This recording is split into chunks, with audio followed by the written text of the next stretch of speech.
Hello and welcome to Ashtags. Today we're talking about legacy planning and we're going to do it super cute, super simple like a story time, okay?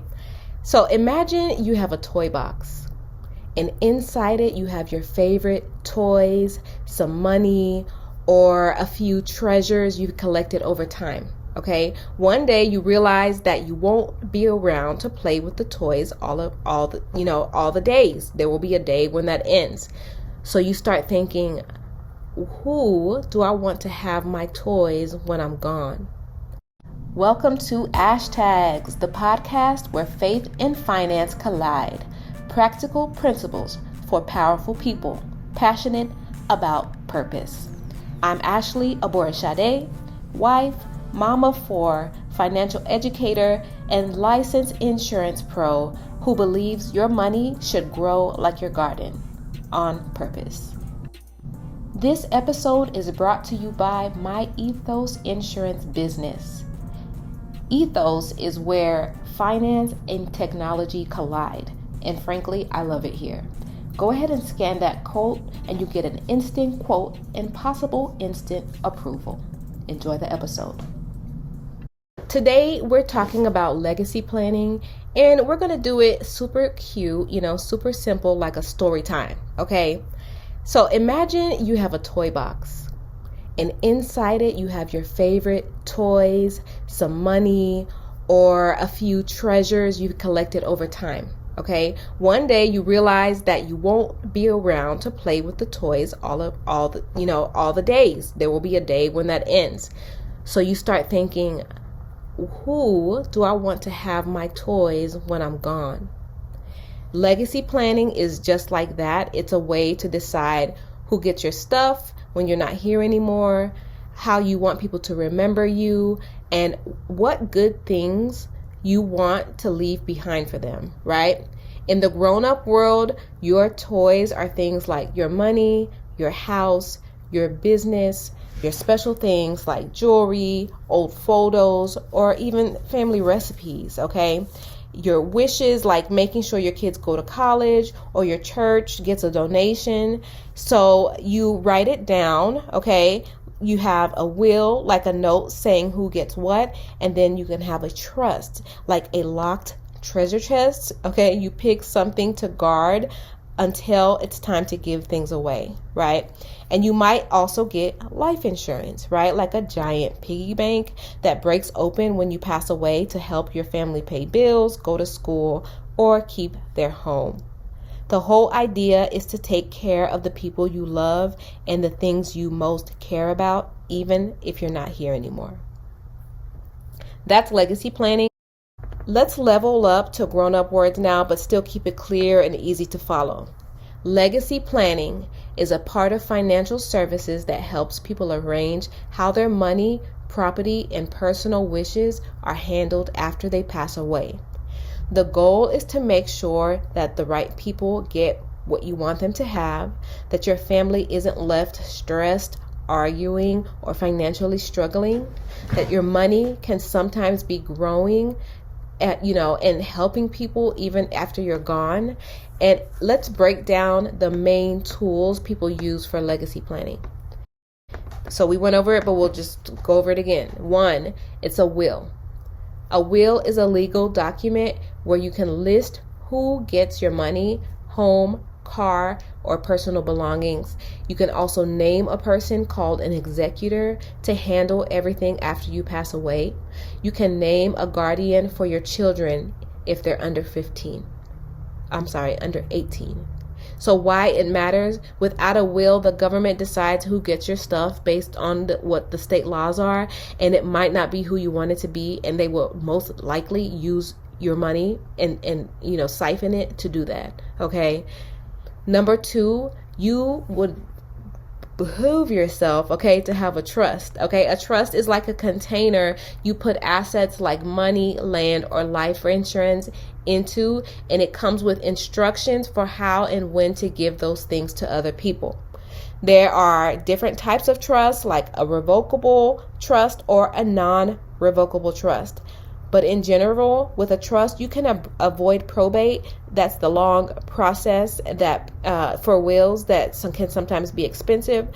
You can give out money over time instead of all at once, right? And you can also protect assets for minor children, people with disabilities, or even charities that you choose, right?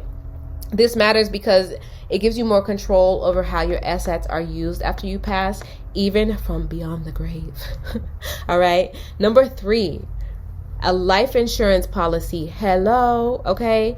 Are y'all tired of me talking about life insurance policies? Well, get you one. And how about this? Get you one of these life insurance licenses, okay? People act like they're too good to sell life insurance. You better get you one of these life insurance licenses, okay? I'm sidetracked here, but let's get back on it.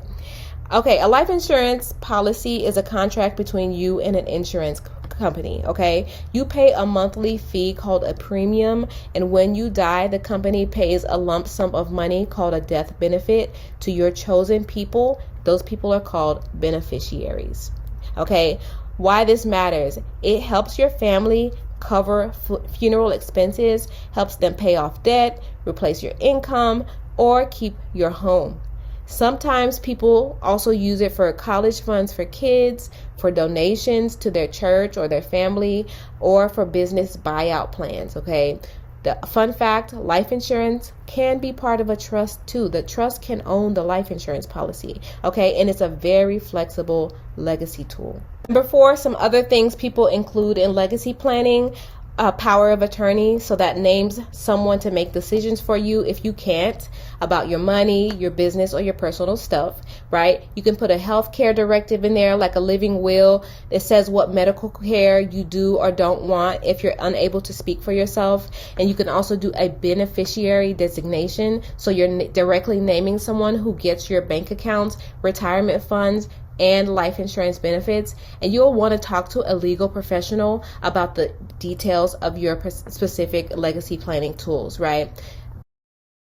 Why do people legacy plan? Because truly, friend, nobody knows when their last day is going to be, okay? Planning ahead protects the people you love.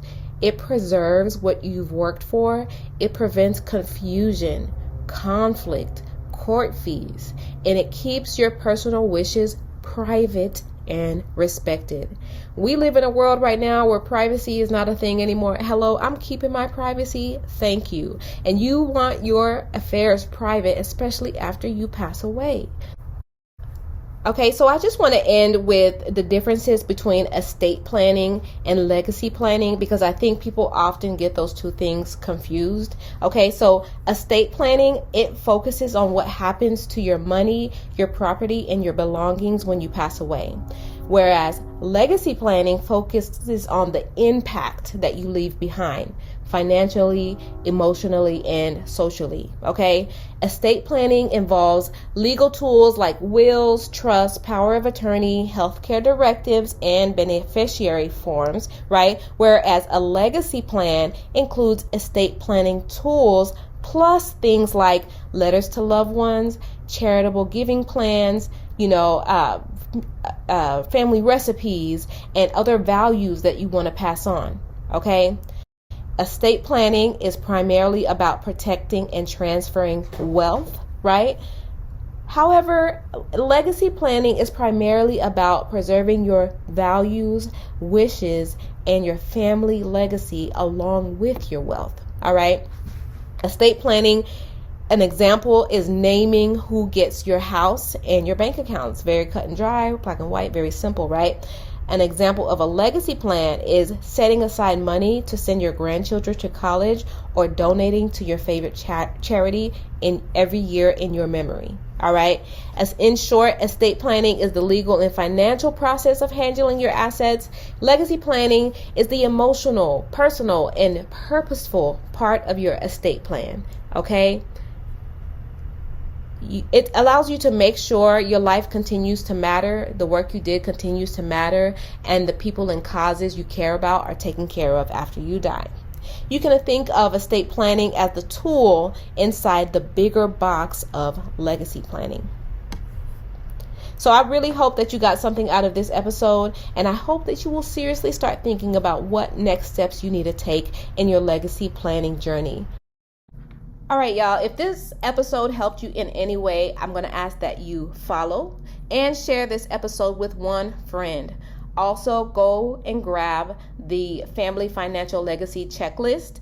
The link for that is in the show notes. You can also scan the QR code for a hassle-free instant life insurance quote with Ethos if you're ready to protect your people, okay? I'm Ashley Aborshade, and this is Ashtags, where we have practical principles for powerful people passionate about purpose.